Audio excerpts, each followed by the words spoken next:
Okay, we're live again. Apologies, everyone. My Wi-Fi system went completely down, so we've had to do a second crack at this interview, our conversation. Um, this is Scholar Gypsies, and it's the latest episode with TP Niland. TP is local golf professional in Tuam, and he's been the face of, some activism and a protest that was outside a proposed refugee centre in a landmark hotel called the Currylee Hotel, formerly known as the Imperial Hotel in Tuam, County Galway. Now, just for anyone watching, if you could like, subscribe to the channel, it helps get the word out there, and share the video if you find it of any interest. I have my own, most of my work is done on my written platform, which is westawake.substack.com. So you can subscribe to my writing for free. And you can see the website address in the link bar at the bottom. Thanks for coming back, TP. Sorry about that. I don't know, No bother. tech gremlins or whatever. Mm. But I suppose maybe I'll start this way and just look at the paper from today. And front page of the Irish Time: immigration rises to highest level for 17 years. And the basics of what they're saying there is, over 100,000 people per year for the last 3 years have come into the country. So that's over 300,000 people. The population of the country is 5.3, nearly 5.4 million. There's a lot baked into those numbers, and one of them is refugees, refugee policy, asylum seeking policy. Um, and I suppose the backdrop to this conversation is really about the policy rather than the people, because I've gone to a lot of protests around the country, and it very quickly becomes a, a conversation where local concerns are represented as attacks on individual refugees, and that kind of thing. And that's a very national school conversation to have. Do you know what I mean? This is a nuanced topic. One of the reasons I was very interested in chatting with yourself is you understand that this is a nuanced topic, and I wanted to take that overall policy that I believe to be medium term to long term, by our government. A, it is exactly that, and B, they're trying to pretend it isn't, and look at it from the prism of your experiences through what's going on in the Imperial Hotel, as I still call it, in Tuam. So I suppose basically, how did you first come to know something was not exactly right, with that hotel, and the background, and maybe a bit of background about that hotel over the last 2 years? Yeah, super. Yeah, the background of the hotel is it was used as an accommodation center for the people fleeing the war in the Ukraine. I don't know the exact numbers, approximately 47 to 50 something that were housed in there. Um, and they were there for nearly about just over 18 months. And the first awareness that there was a course kind of talk was the first we heard was that they were after being moved out. But there was no confirmation essentially of that either. Um, those people they started integrating into our society. They were working in local businesses. They were um, in schools, things like that. Some of them, I think, had achieved getting accommodation and had moved out essentially into the wider community, which is great. And to have them just picked up and thrown out, that was the first thing that really irked people, because there was a kind of a connection forming there. And then there was a void of information, and seemingly the councillors got informed on Wednesday by a briefing document, which we've since got our hands on and had a look at. And then we found out more or less on Friday when Councillor Pete Roche went on the radio that of course, he was complaining about it, which he was right to do, that they knew nothing. So he said, but again, him like everybody else wasn't happy with the situation with the people that were in the hotel, the Ukrainians. So that's something that's kind of where it all kicked off was from that interview. So we organised a protest. Well, I organised a protest pretty quickly, just on the back of people talking to people. Then there seemed to be a kind of a channel there where nobody knew what was going on, so we wanted information. So that's what we done. We protested to try and get information, which slowly came through that it was going to become a refugee centre, and contracts were signed, and families were going to be entering into the refugee centre over the next 2 or 3 weeks, which I think has already started slowly but surely. So that's how things have moved, and that's how I got involved with it. It was kind of a shortage of information, and people people in the town needed answers. It wasn't what was stated following that, which was opposition. It wasn't opposition. It wasn't a resistance to people. It was simply a silence, and yeah, that's not good for anyone, especially in this day No, and age. no, and I suppose Councillor Pete Roach is a good person to talk about here because, on that Friday, and we're talking about last Sunday week was the day you had your protest in the square near the hotel or outside the hotel. Um, his tunes changed pretty quickly. Like on Friday, he was kind of on board with your thinking is like lack of information. We don't know what's going on here. General complaints. Now, I would argue that briefing note is sent out to all the local county councillors, and even local media can get access to it if you try hard enough. So, that's only my own view. But on the Monday, he gets on Galway Bay FM and he's starting to talk about like rebels without a cause and all this kind of stuff on Galway Bay FM. Now, it seems to me this gathering of people outside the hotel was the trigger for that. How do you view it? Yeah, I'd be inclined to agree that he's trying to move the issue to somewhere else. I think from kind of just watching what's going on with in other areas seems to be something that's kind of been used as to try and stop any kind of mass protest, mass kind of seeking information. People want to know that they seem to throw this at them, that these people protesting they're essentially not worth listening to. Never mind them, dismiss them, that kind of an attitude. And that kind of continued in the media, in the Connacht Tribune a couple of days after that as well, where they talked about um, the people who protested as being in opposition to, like there was nobody really there in opposition to people. The people that are coming are coming. They're going to be welcomed when they do come. But we don't want to see a repetition of this happening over and over again. But it seemed like Pete wanted to move the issue away from that by making it some form of kind of a confrontational thing where it's us against them kind of a thing, and we're the government, we're right, and never don't listen to anyone else.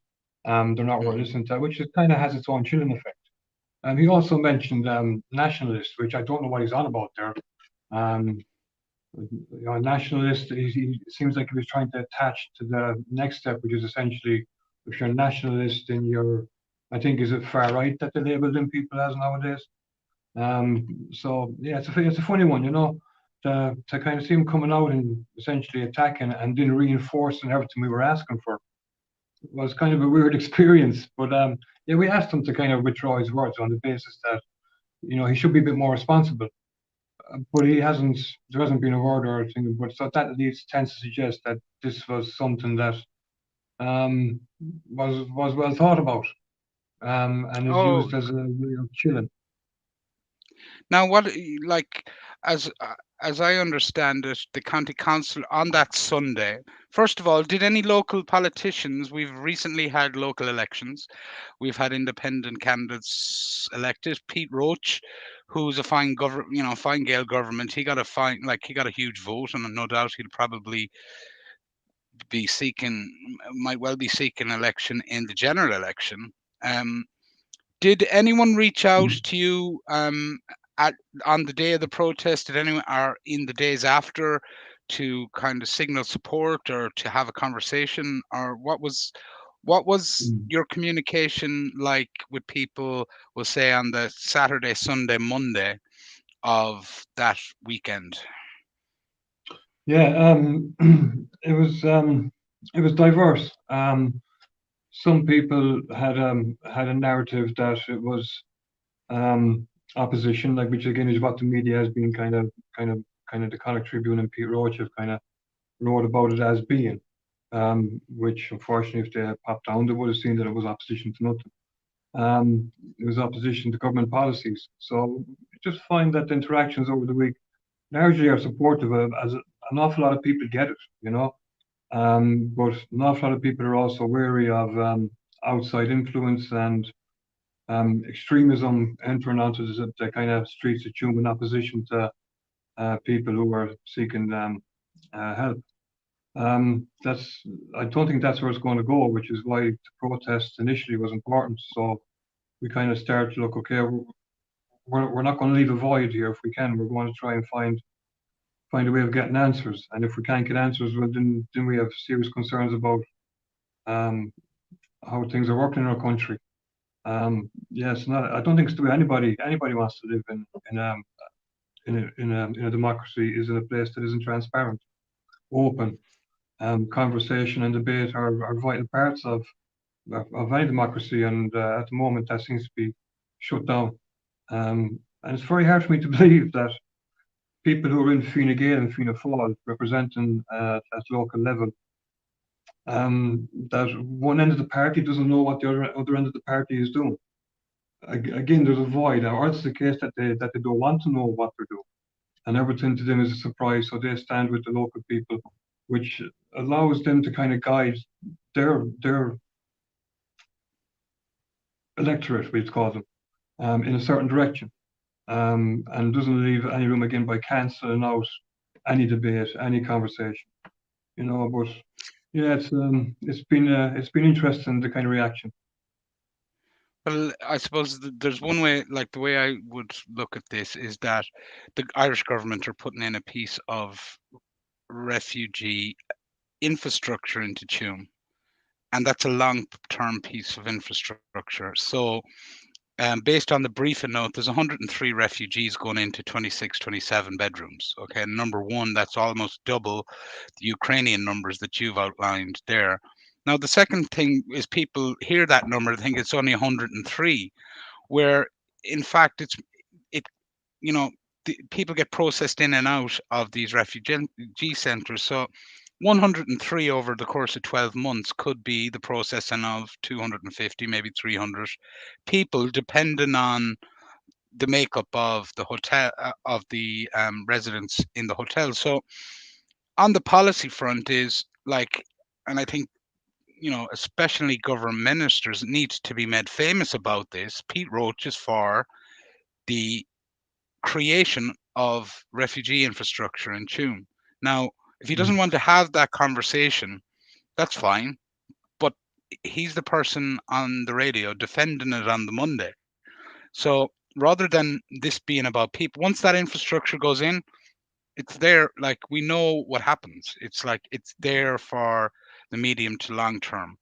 And I'm not saying that it necessarily will always be in that hotel, but it's like you're setting the precedent for Tuam to be a refugee town. Like, and I'm not saying that's a conversation to have, but as far as I'm aware, there are at least one or two other sites in the town that are being looked at for similar reasons. And again, there's a lack of information about that. Yeah, 100%, Jerry. And again, that's just the kind of modus operandi at the moment is that there's no information and things happen very, very quickly.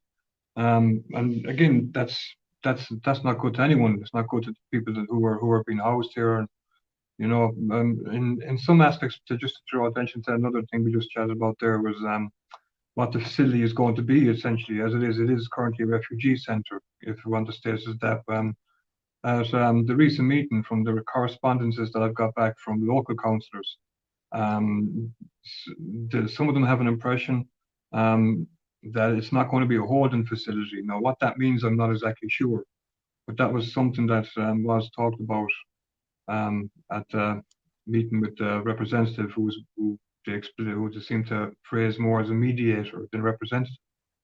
That tells you all you need to know. Yeah. It's like it's the state are sending mediators down to the local county council, elected representatives, to not to like not in a negotiation, or like the people who have the elected power telling them what to do. They're coming down mediating. Like, Yeah, it's crazy. And again, it just signals like, do the people in Fine Gael or Fianna Fáil and the Greens, um, how did where's this kind of breaking up? Where's the disconnect? They're either a party in government or they're not. Who's making these decisions? What in the name of God is going on, basically? So yeah, mm, it is interesting to watch them reactions, and that meeting, like they kind of come out with more questions than answers, which isn't a good sign either. Not, I think they've been assured a briefing document again in 3 to 4 weeks, but as one of our independent councillors replied that they're not going to be holding their breath on that, and fair play to them. There's a couple of them who essentially are in the same frame of mind as the majority of townspeople, and the people who protested is that they're saying they're not getting information. When it comes to independent councils, I can fully understand that position, but when it comes to the government parties, and that's reflected in the replies from our local TDs as well. We got a reply from Sean Kenny, but not from the other two. So yeah, it's like as if there's a policy of silence, which I think there is. Basically, we can kind of accept that now that there is. That's not a good place to be.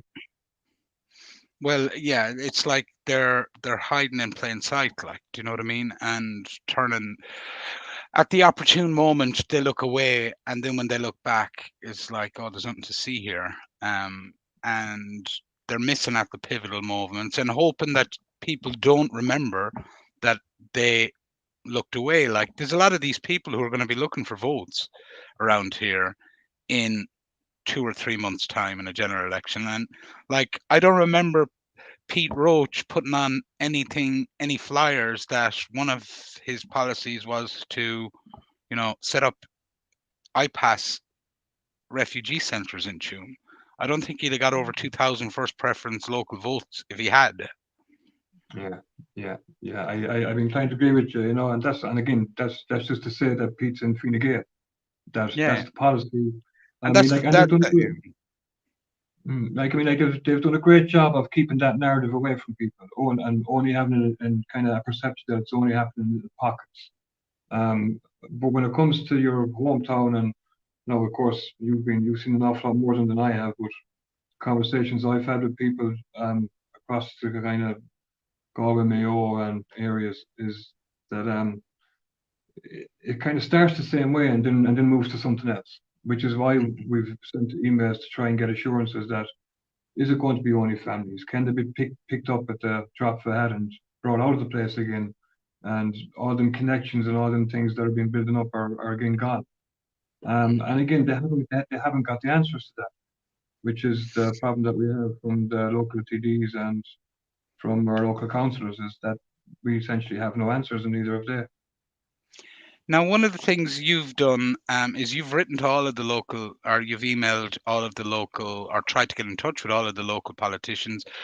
I suppose what politicians have kind of, you know stonewalled, and what ones have got back to you? Yeah, super. Yeah, they've all been contacted since last weekend. Councillor Kenny, in the TD, Sean Kenny, Can I? has replied essentially with the briefing document, and that's as far as what they know. Um, then we've had replies from both independent councillor Kerry McHugh, which gave an extensive reply, which again echoes everything that we're talking about, that there are concerns about the lack of information and the process and the essential secrecy. So yeah, and Councillor Sean Caniff replied as well, another independent councillor, part of a group, and I think at the moment in the Dáil. He replied again with similar concerns and no information coming to them, but couldn't answer any of the questions. But he kind of more or less kind of said that they don't really agree with what's happening with the hotel being used as such, and they don't want the contract renewed after a year. So they're all general things of what, but there was nothing prior. So everything that we're hearing now is just a reaction to what has happened. But as local councils and representatives, it should be the other way around. And fortunately, upside down. Hmm. Would you be looking for those independents to take a more kind of active role in communication terms in the town, in terms of like almost, well, if you're not for it and you're basically of the same position as you or me or most of the town, to be more visible, like locally, like whether it's town hall meetings, whether it's you know even even protest. Do you think they have a responsibility there to kind of you know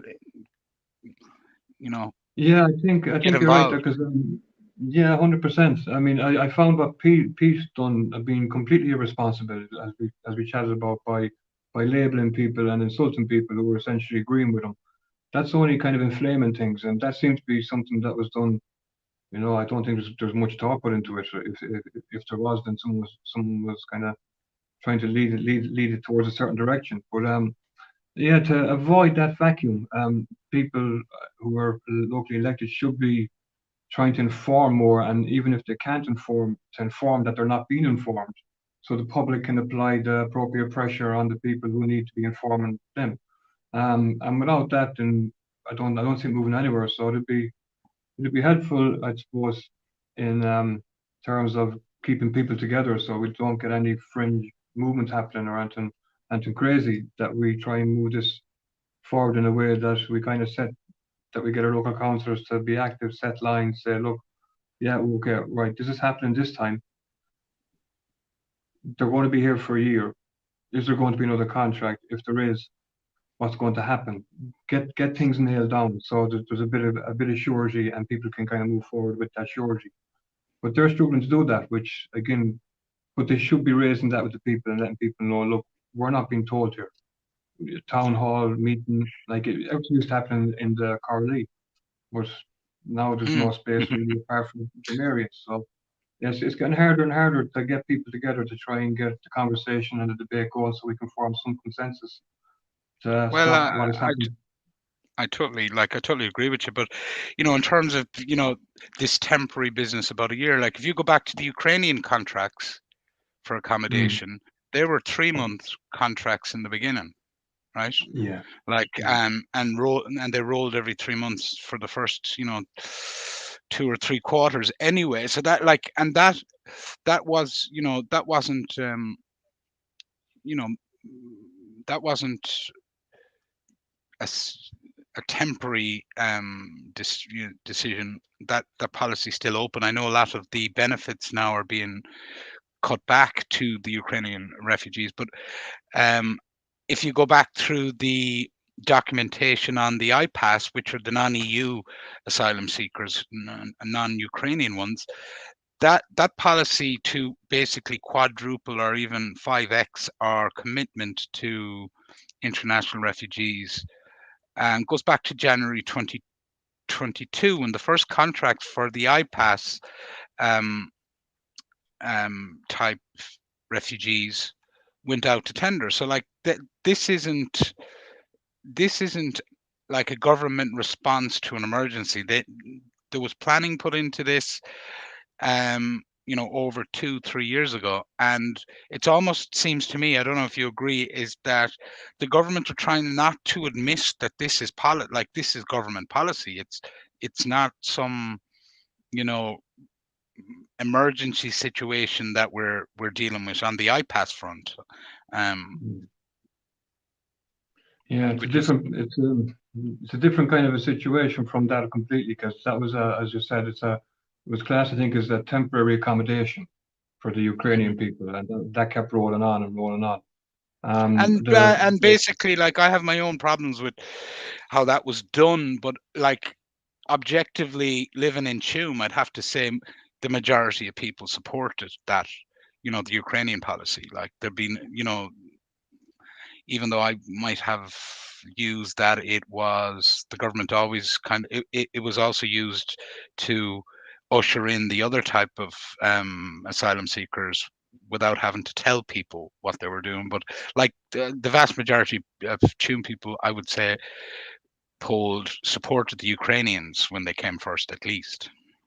yeah, definitely. You're 100%. And as you said, that subtle change of name essentially changes it from being a hotel that was used to house people who were looking for protection.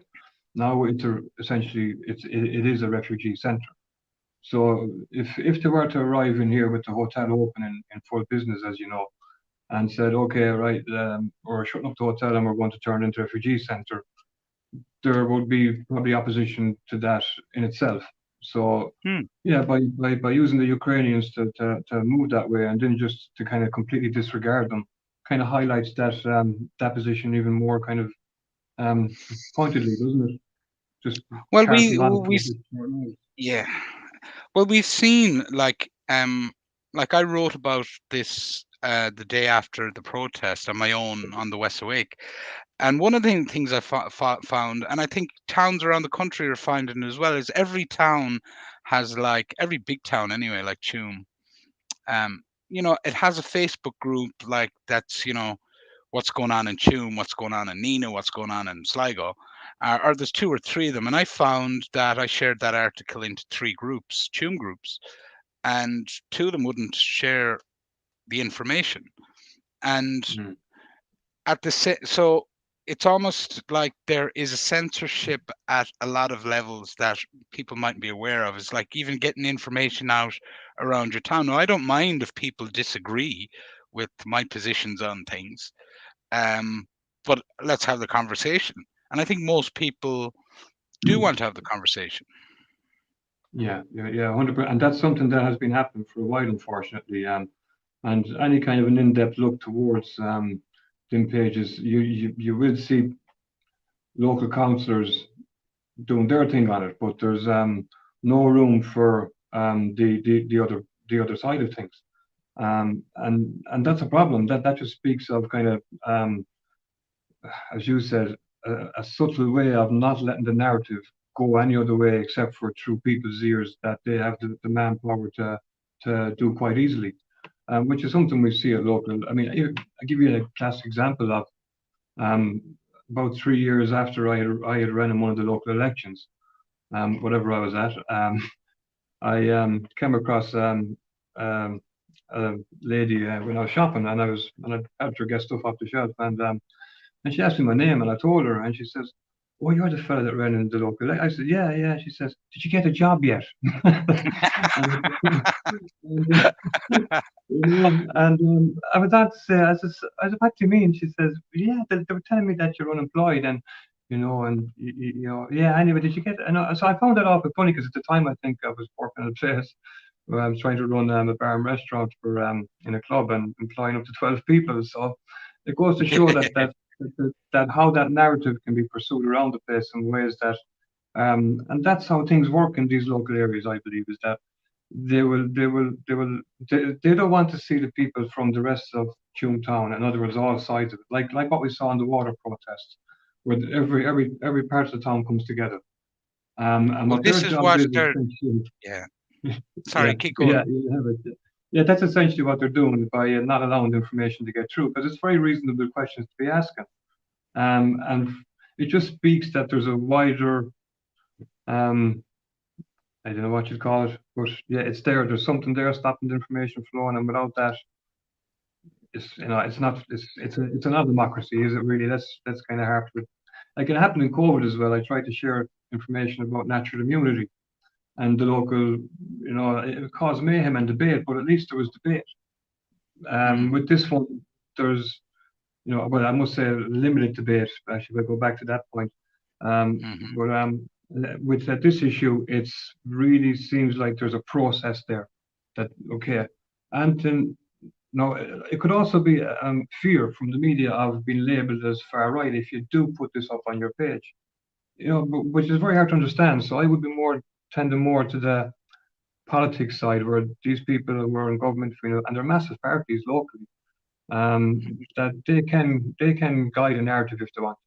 And Oh, like that's 100%. And they've, I think that was the biggest learning for government during the pandemic is how easily, I think maybe, or how surprising it was people didn't push back against all of the restrictions and all of the stuff that was put on people's shoulders, that people broadly, they kind of weaponized people's empathy, they weaponized people's good nature to believe that we're doing this for the common good. And I think that has become such a big problem now, is that everybody reaches out for the common good, and that, you can't have a conversation once that those two words are mentioned, or that here's a label for you, you're far right, you're racist, or whatever. But one of the interesting things about, two things you said there that raised something in my head. One, was the day that process. Well, the great thing about that day in Tuam now, and there was, like, I'm not going to overflame it, but I would say over the course of an hour and a half, at least 150, 200 people were floated through it. Now, it seemed to me is it was it was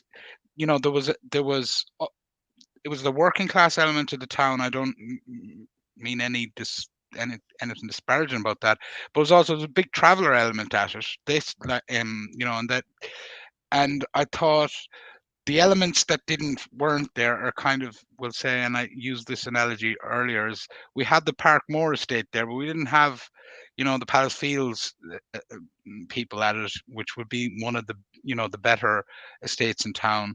And we didn't like, what's often not mentioned here is that many of the immigrants that live in Tuam, like the Polish community, they're livid with what's going on in terms of our refugee policy, because they see it as a policy. It's not like about an attack on people. I'm not going to get in. There are legitimate concerns about the profile of, the large number of single males that are coming into the country. I can't say that that's what's going into Tune. We don't know. We've been told it's families, but um, there's a lot of people in this town that want to talk about this in a nuanced way, and it's being put up again. They're being stopped at every turn. And the last thing I want to ask is, you ran in 2019 in the local elections. What stopped you, or what prevented you from running, 2 months ago, 3 months ago? Yeah, I suppose the main reason why I didn't take part in the last local election would have been simply that I hadn't got the means to. I've never been one to kind of push myself on people, or to kind of go and seek people to kind of canvass and do things like that. So it was a time of year and circumstances in the year prior to that that just simply meant that I wasn't in a position um, to kind of put time into it. Because I reckon myself that if I was to do it, that instead of kind of trying to do everything myself, that I would need to try and build something.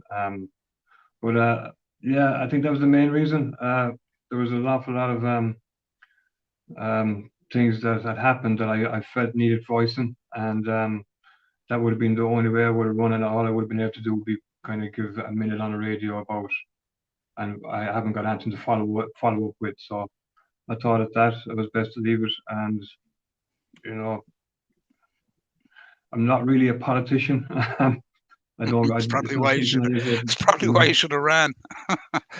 But, like, I Yeah. suppose if you look at this as a test of the local elections, of the recent ones, Mm, because I found myself in the polling booth, was like, who the hell am I going to vote for here? Do you know what I mean?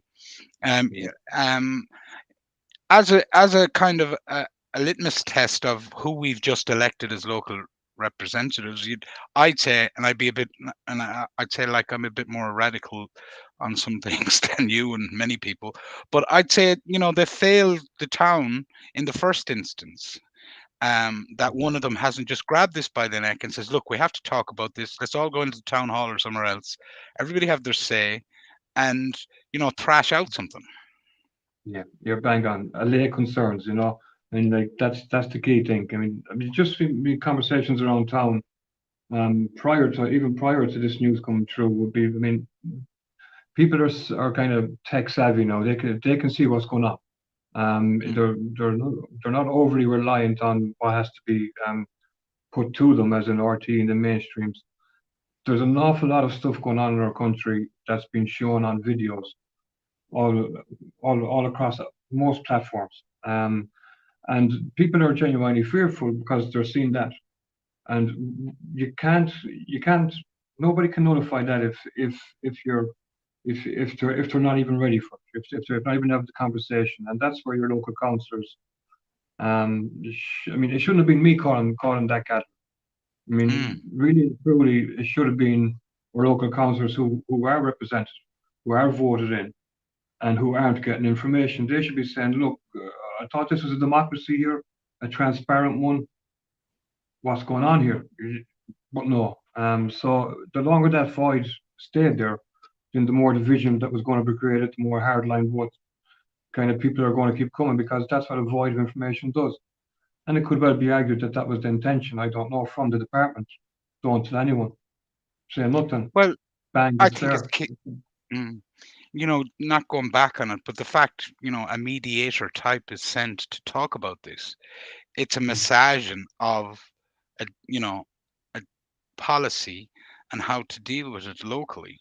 So, like, I think we might be on the same page, is that we need to get the local politicians turned away from us and turned back to their own parties, up the food chain, Yeah, that where yeah. they're saying, like, look, these are not acceptable circumstances. And, like, I Mm. think one thing, and I was thinking about how do you keep a low level, kind of a low level resistance going that targets the policy when the refugees get into the building. Like, and we can sit here all day and say, well, it shouldn't happen, shouldn't. It's going to happen. So what tends to happen around the country, from what I've seen, is once, and the government knows this, is once they get their way and they get the asylum seekers into the place, the resistance tends to dwindle away and people kind of tend to accept what's happened.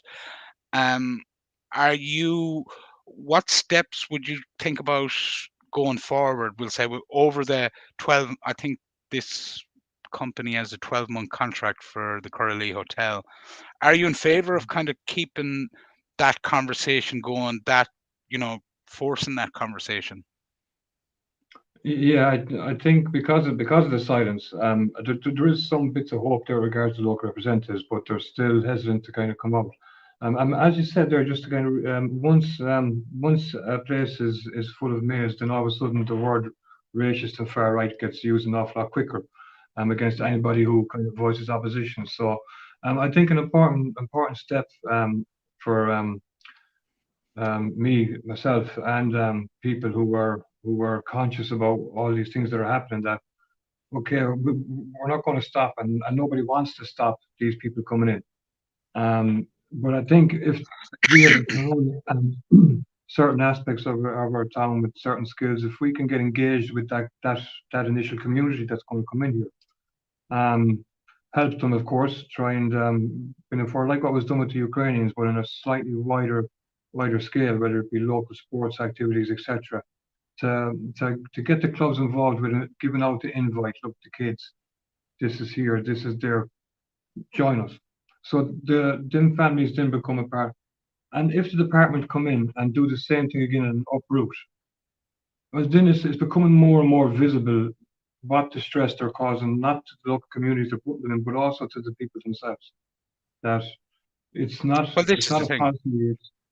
I think that's an important thing for us to try and achieve is if we can keep these initial families here for 1 year, and as you said, whatever's going to happen with the department and with their secrecy and rolling contracts or whatever, if we can get to know them people and make them a part of our community, then moving them out is going to show up even more how destructive these policies are and may lead to change.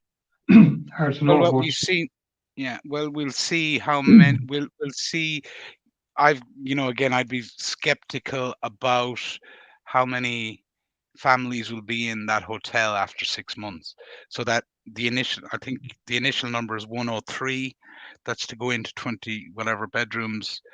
Um, over the course of a year, that could be 250 people that go through that facility. Let's call it what it is, a Mm, facility. It's not a hotel. Like, yeah, by calling it a hotel, we give this soft approach that it isn't kind of mm, permanent. But, like, yeah, that number of people, the idea, and, like, I certainly believe the majority of asylum seekers coming into the country are, in fact, economic migrants, and you'll see that when the recruitment agents start rolling in there after 3 months.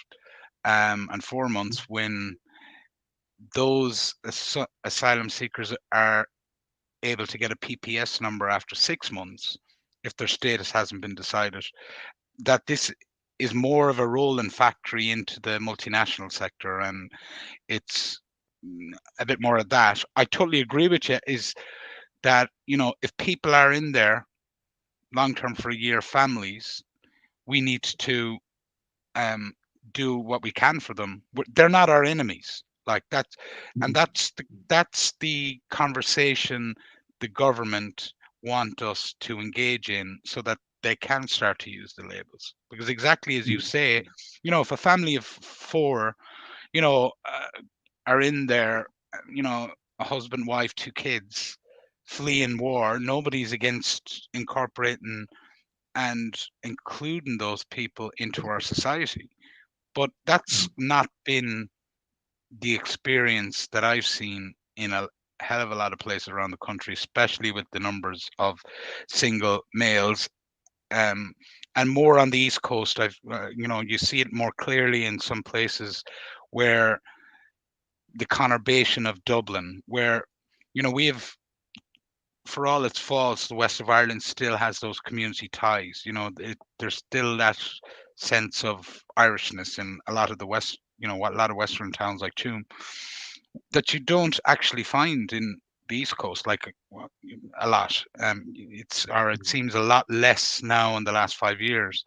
But would you be in favour of, say 103 people go in there in 2 weeks' time, that, the operator of that facility produces reports on a monthly basis detailing, in a generic sense, the number and type of people that are in there, and how many people have left it and have been processed out of the facility? Yeah, yeah, 100%. I think I definitely agree with your second point there, that if there's going to be movement, it needs to be corresponded. People need to be aware, because, as you said, um, one of the fears now is that no information, void, all single males, now reduced down to families, other experiences across the country, that changes very quickly.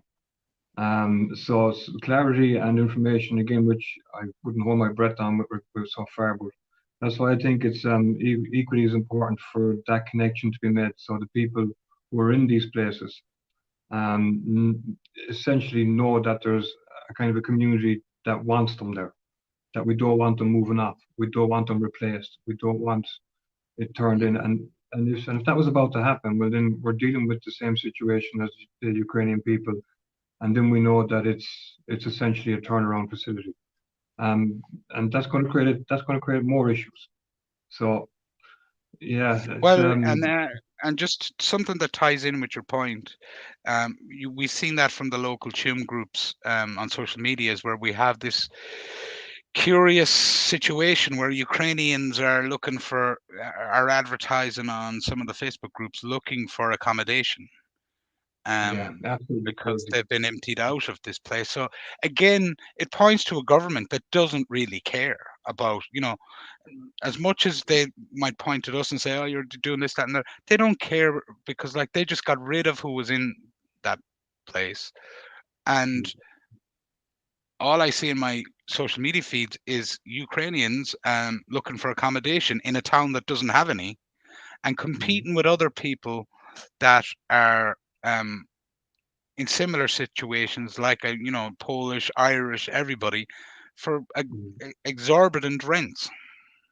Yeah, and just couple that in with health and doctor access, dentists, all them things that are involved with that, with an increase in population. And again, you're bang on. It's just completely unfathomable that in the middle of a housing crisis, that we're willing to allow people to become homeless, or have to leave our country, or move to a different area and pack in their job, bring their kids out of school, who have contributed to our um, local areas and pay their taxes for the last 10, 15, 20 years. And now they're essentially being told, look, we've no housing, um, but we're going to keep taking in people, and we're going to give them an awful lot more than what we ever gave you. Mm. It's just everything about it is wrong. Of course, it's in our nature to help people in this country. That's not the issue here. As you stated over and over again, the issue here is the policies and how essentially these policies at local level, at national level, are being and through the media are being acutely disguised as being something other than what they are. I mean, like the word refugee center in the middle of town wouldn't sail if you go back 10 years, to the hotel. But that's our local area. That's where we go. That's where we do everything. But it seemed yeah, there's something seriously wrong, isn't there? There's something seriously Mm. wrong when you can't get it when we can't get answers, and we have a government that doesn't want to give answers. There's that's not And that's not what we're. the side issue is we have a small cohort of people that are becoming multi millionaires out of this, migration economy.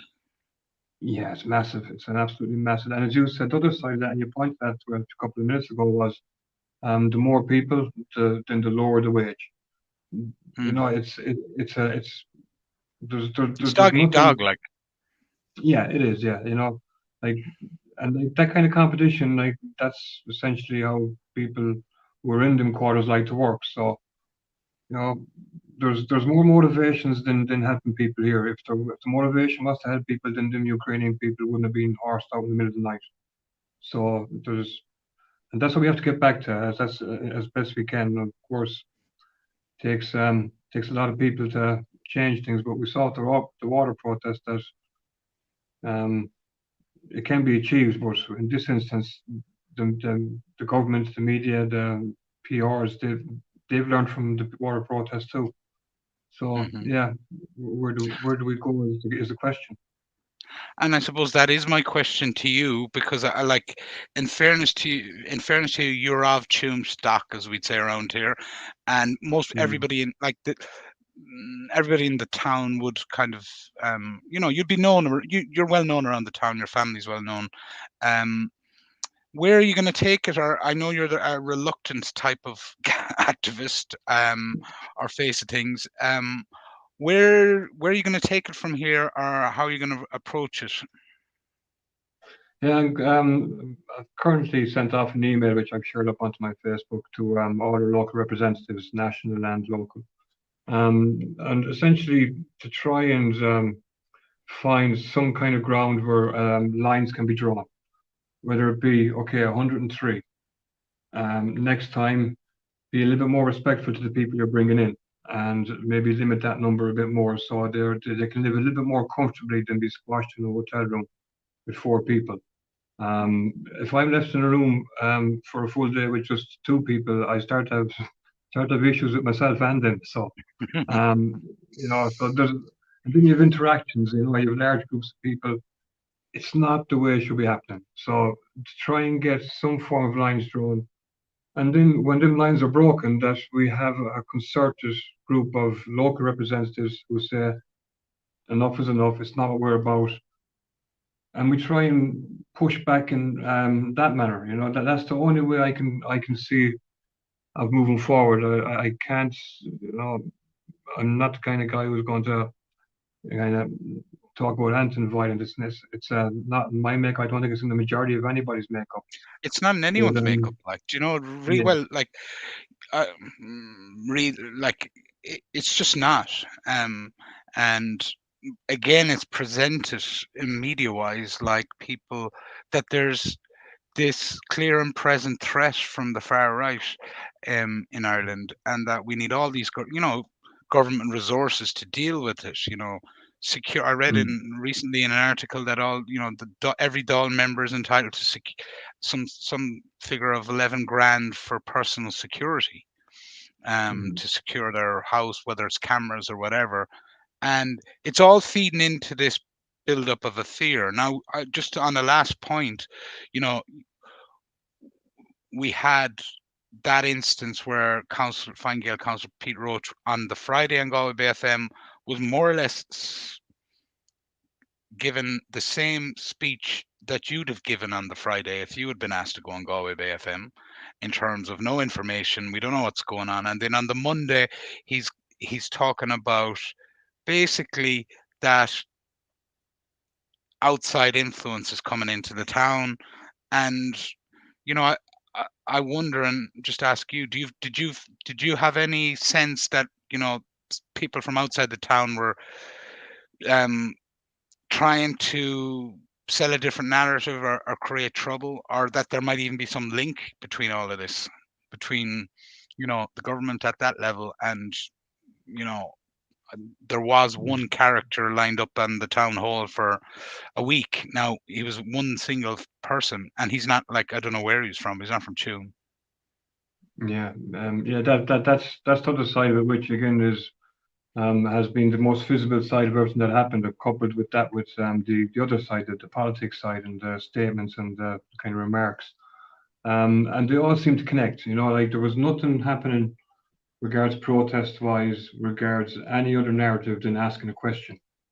And some elements, no, again, that's not to kind of say that other people who did come to try and support what was going on, Mm, to say that they haven't got valid points. It's just to say that that's not how we're doing. We're just mm, simply looking for answers at the moment. We don't know Anthony. mm. So we weren't going to, we didn't want to carry that narrative, but it does open up the door to how quickly things can Oh, of the door being held open. I, I, I didn't really see that. That happened well after the protest had finished, but there was a lot of people around, and people came with a vacuum of information, wanted answers. But I did see a video online of it, and there was a conversation happening between the people, and they were trying to get information. It was all friendly. There was a few laughs, and the guards came, and the guards made sure that the door was closed, so nothing would happen, which was appropriate. Yeah. And then another car tried to go in, but it was kind of slightly presented in a way that a car was surrounded.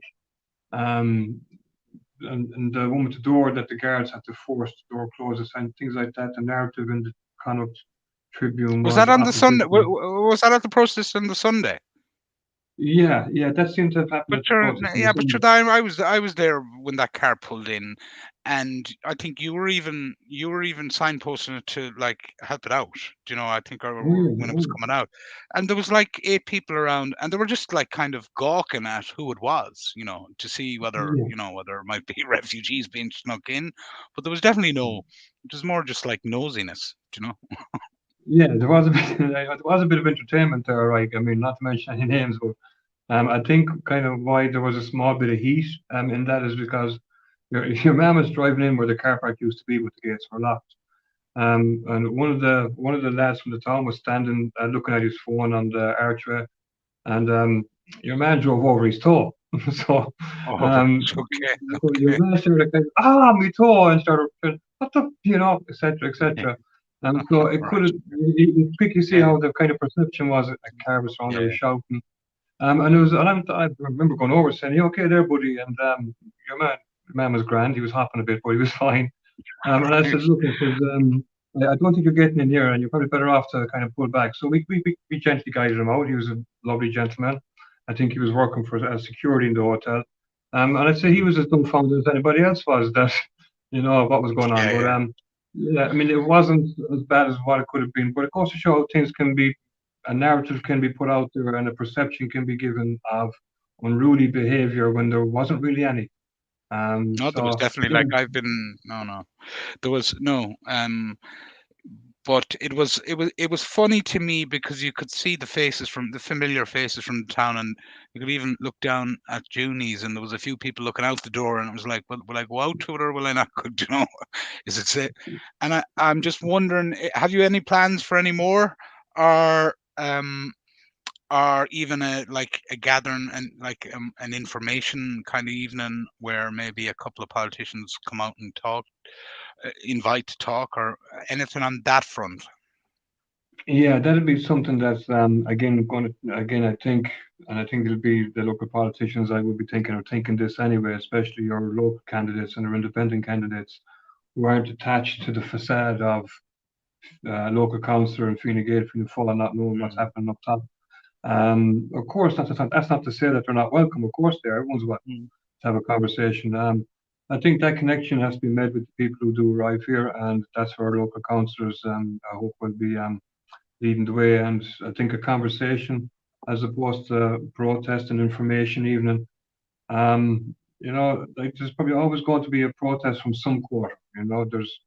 That's something that is a kind of a democratic right anyway. So, but I think it's important for them to be actively involved in integrating, holding the line, and making sure that this town isn't used as a rollover, and that we can Well, you can integrate properly. Yeah. do both. Like you can attack the policy and say, look, you're putting the indigenous population at risk with the numbers that you're bringing in on an overall basis, including, and I go out to um, work visas, asylum stuff, but even the student visas, the bottom, which no one talks about, is the bottom rung of the immigration ladder. Is we've tens of thousands of people coming in here, and those visas that stay, they're not covered by the even in these figures in the paper. That doesn't include all of them. But what I would say is you can attack the policy while being empathetic to the people you find in your town, like in your town, as Mhm. long as they are empathetic back. There are a cohort of people that are coming into this country who are, generally not, they would be a worry, especially some of the, single males. If you put 20 Irish guys or 100 Irish guys into a hotel um, together, you wouldn't be long finding trouble. Like, do you know what I mean? Yeah, you're bang on. Yeah, and that's and again that goes back to the policy. I mean, and like I mean, I think it comes down to kind of some kind of a responsible behaviour and policy with regards to how the government parties address immigration. This current policy is just haywire. It's bananas. And like Oh, you yeah. can cross over the border, you can come from anywhere. And as you said, like the vetting aspect. Uh, I mean, like not to go down the road of ex-conflicts like Georgia, Syria, African. Like there's also agendas there. I mean, and there's also all kinds of things happening there where ideology becomes involved. Mm. And as you said, that ideology, it doesn't really flow. Like I mean, it kind of goes where the people go. It's not something that's okay. Yeah, we failed. Let's just go somewhere and live off happily. And that's not the way a lot of these ideologies work. That's not to say that they're wrong, but it is to say that they're not in tune Complementary. with us. Yeah, they're not Exactly, yes. complementary, and it's not. I mean, It's like I always use, like, the Polish example is a good one because they've been here for over a generation, and we've never, like, it's always been a complementary culture to Ireland. Like, we get on well on certain subject lines. Um, they they've worked, they've integrated, and a portion of them do like the Irish do. They save their money and they go back home maybe after 10 or 15 years. Like, I think a lot isn't being made of the fact of how the longer term kind of immigrants here that have worked, saved, become part of Ireland are incensed with what's going on because they've worked hard in, a lot of cases, worked their way up the rungs of the ladder, whether it's in corporate or whether it's and different types of jobs, and they're now competing with people um, on housing and the job front who have been given super advantages. Is like if you're in an iPass center, you've got 3 meals a day and a bed, so you don't have to worry about rent. You can have a job. Like, what people don't realize is that we have people in the asylum system for 5, 6, 7 years who are in full employment, and we're still mhm. paying for their accommodation and their food and all that. And that's like, who wouldn't love that setup? Like, Oh yeah, beautiful. I mean, and that's again, like many's the people around this town that have come in here from Poland, Lithuania, and everywhere, integrated seamlessly, no problem at all, earned, lived, worked hard, and achieved. And they're the people, again, along with our own townspeople who have done the exact same thing, worked hard and built up their own little corner. Now they're looking at this and they're saying, "Oh, is that where my tax money has gone?" And the Mm. Polish people, Much there's more. a Yeah. couple of them, beautiful couple in the road there, now face having to leave Tuam because they can't get accommodation. Yet they're here for over 15 years, working full time, had a house, but now their whatever agreement they had has been terminated, and they can't find anywhere to go. And as you know, the people who are in the hotel, the Ukrainians who had jobs, they're trying to stick around.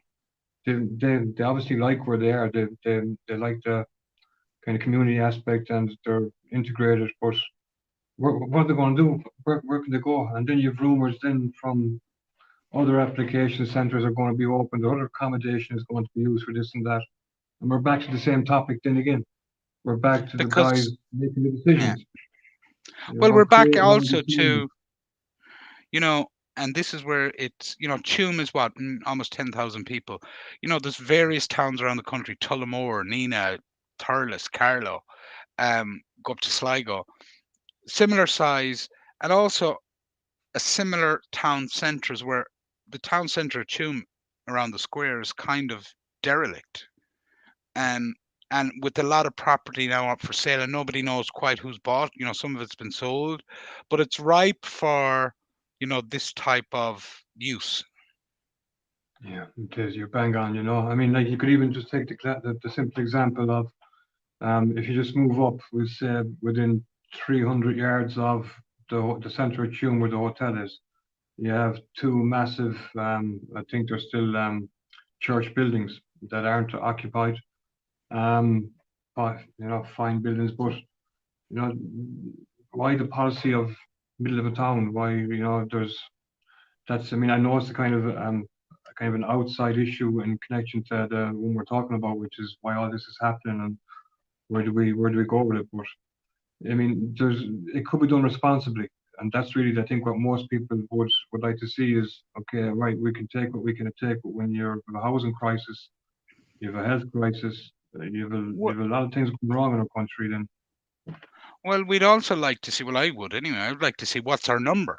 Is our number 10,000 a year, 50,000 a mm, year, or and what I mean by that is the government are more or less saying, like, the subliminal messaging from the government is the only thing stopping more of all of our immigration is the fact we don't have housing. And it's like as soon as we address that problem, we can invite in even more people. And I'd be like, absolutely not. But that's just me. But I would say that if we have an asylum policy, we should know what's our commitment each year to asylum seekers. Like it, and that should be a very specific number. But not like mm, nobody ever talks about specifics.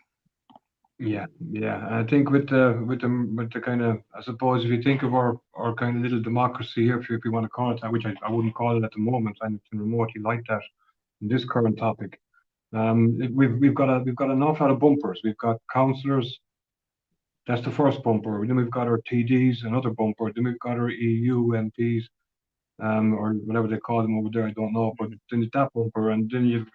So we're never getting to where things are being decided. So someone mentioned to me the other day. I didn't get a chance to look into it. That the amount of people we take is corresponds with our profits.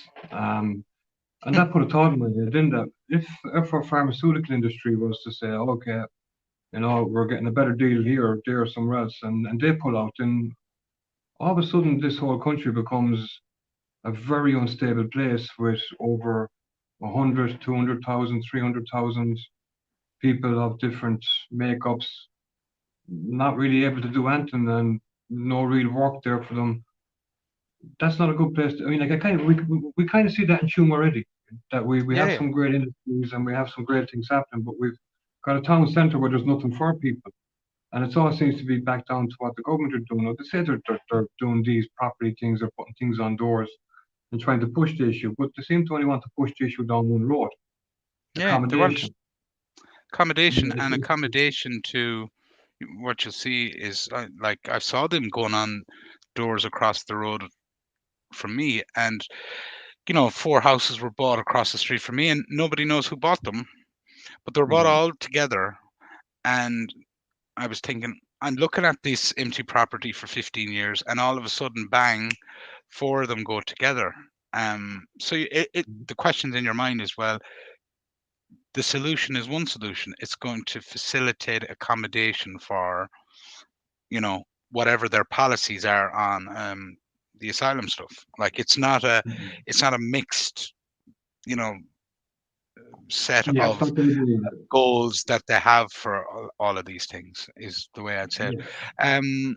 Well, I suppose, TP, I'll leave it. Are you getting contacted by a lot of Tune people, or what's the reaction been to yourself since the protest? Have been people giving out to you, or people saying like, "What are you doing that for?" Or are they saying the opposite?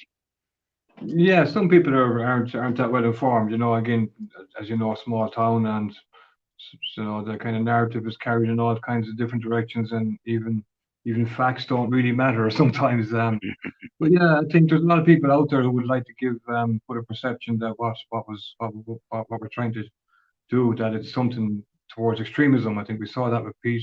It's not going to stop there. These guys talk a lot, and they've got a lot of ears and a lot of mouths to put their Hmm. narrative upon. And that becomes what the kind of so-called aspect of. But thankfully, I'm not really one to let things like that kind of get in the way of important issues that people Hmm. can. I mean, I remember going out doing a little bit of looking at water protests and helping out a few people who didn't want meters put in. And I think I was called the far left then. I think, yeah, that's what that was the label. And no, so I don't know where I'm going to land next year, but I think a lot of people want to label me far right, but I'm nothing but far right, nothing but a Can peace-loving I guy just who ask? just wants to. Can I just ask you on that? Because have you noticed? Because you've, like, as you say, you've been involved. You've been active on things on the local level going back for a while. Like you just mentioned the water charges. Have you noticed a difference in approach from the government side or the state? I really say the state side, Yeah, yeah, because from the water protests to what you're looking at now today. yeah, yeah. I see. There's two main correlations I see over the last few years, and one would be back to the water protests, where they learned from the protests that went on that they ultimately didn't get their policies through. So and that was done by a lot of Gardaí being told to kind of do exactly push their weight around. Essentially, they've been extremely hesitant to go that route. They're now gone into more of we'll control what's happening here. We will Mhm. label appropriately, and we will make sure people don't get involved in the topic, because if they do, they'll be seen as a far right, someone who's violent, someone who's, again, a word that's used an awful lot, but I think we could turn that word around or Ukrainian friends would quickly say that it's not the people at Tuam who were racist, it was the people in government who were racist, to pull them out of that hotel and scatter them everywhere and and bring in double the amount. That's not Mhm. helping them. We could class all kinds of things upon them, but Mhm. that'll be the one, the kind of sharpest one, I think, is that Yeah. there's an awful lot of good out there, but the the narrative from the water protest, it became very much that it's not going to be front and center. You're not going to see it this time. You're going to be They'll do um, anything to stop like something like that snowballing successfully. Like, is yeah, that I what think you the mean? kind of fear, yeah, you're bang on. Like the fear of being human, as we talked about, would be that all of a sudden there's an information evening called, and next thing, every part of the town comes, and the town Yeah, kind of comes together. That's the fear, you know. well, I think that wouldn't be a bad thing to think about. Just an information evening, just to get, just from the point of view, because I'd be very interested to see if the cops would show up to that, um, Mm. in some capacity. Have you had any? Did did you have any trouble or any inquiries from the local Garda force in Tuam during those few days of the protest, or not? No, I didn't, Jerry. I kind of done things very quickly to just to essentially to learn what was going to happen, which if a protest was called, how's is it going to be a way of people expressing their angst and not getting answers, not being informed, I didn't get any real kickback from any area apart from one local councillor who I did talk to on the phone prior to it, who I suppose you could say is well known to us, but his point of view was that this was a far right thing, that it was going to be a far right infiltration protest, and which again just Well, like creates a bit what of I'd say fear. back to them then is, okay, you know, I think we both know that's not true. But even if he believes it to be true, why doesn't he hold? Like, why aren't they holding a meeting in the town about it himself? And there can be no Mm, far, there can be no far right if they're the people.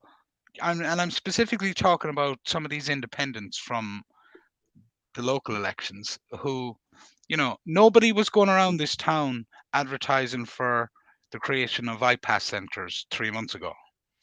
yeah, Um, yeah, when they were knocking on doors, if they even knocked on doors. So there's that. But like, if they're so worried about that, they should be out having information evenings about what's going on, and even if they don't know what's going on, just to get just to get the various sections of the town that might normally interact socially, as much as they might have 20 years ago, because there was a lot mm, more connective tissue in a town, whether it be pubs, concerts, all of that kind of stuff. And just get them in the room and say, look, because I think that's the only, like, unless towns get together themselves in the first instance and start talking to each other themselves and thrashing out the issues, you're not going to get anywhere, because it's too easy to, even send two lads into a town and kind of, they're the face of the far right. Take your photo, give it to your local politician, start talking about all this nonsense, and mm. shut it down. Yeah, exactly. That's the kind of playbook, and it seems to be in operation here. That exact thing that it's about not letting the conversation even get started. It's about shut it down as Mm, quick as you can. So it mm, doesn't become an issue, and people keep accepting and accepting until it comes to the point where it's kind of just generally something that happens. yeah, yeah. But the kind of the side of it that changes opinions very quickly is when things get out of hand, and that's what we don't want to see. I mean, someone said to me to protest, and I found it something that it'd be something that I probably would have done myself. Was that if there was information given that the Ukrainian families were going to be removed from that facility at short notice without anyone, that would have been the time to blockade the hotel. Say, look, woman, there's going to be answers here. You're not taking these people and dispersing them all over the place, but making some of them essentially have to leave their jobs and leave their schools and start all over again. That's the time that and that's where I think that we need to get. That we need to draw a line in Tuam and elsewhere. That okay, if you're not going to be responsible about it, well, we will. That we're not going to stand idly by and let you keep just throwing people's lives out the window while you're saying that you're helping them. Mm. It's the only kickback I think we have. I mean, even think, as you said, when do people come together? Probably St. Patrick's Day parade. You never And see a even that, protest. yeah. I mean, like But when there's even a that's bunch of been sorry, Jim. But even that's yeah, been interrupted. like, St. Patrick's Day has been kind of, not so much in the country, maybe, but it's nearly wokified. yeah, But like that, that's, that's that's yeah, yeah, that's what's shoved down our throats. I mean, when they're showing it, you're going to be sure you're going to be showing that. Again, yeah, which is what a lot of people are looking at and saying that this is the woke agenda. I think everybody's probably yeah, let them call themselves whatever they want, but why are you asking me to do it with you? I've got enough troubles. So yeah, yeah. yes, it's a pity. Look, TP, we've been rolling an hour and 15 there on the second attempt. Thank God it was no my Wi-Fi router didn't go down this time. Look, wish you well, and thanks for taking the time to sit down and chat through some of the issues that you found and this town has found, and probably other towns are finding. I don't think any of us have the answers, but we just need to have more of the conversations, really. Yeah, that's really all we can do, and then hopefully we can achieve a bit more responsible governance, which is, Yeah, I think, what people really want. Yeah. a Yeah. lot Thank you, more. Jerry. It's been a Not at pleasure. all. Yeah, thanks a million, and I'll just drop off. Just before I do, just like and subscribe to the channel and share if you found the video interesting and you've stuck with us to 1 hour 15 minutes. Just share it out if you can on your platforms. So thanks a million and goodbye. Sec and in the stream.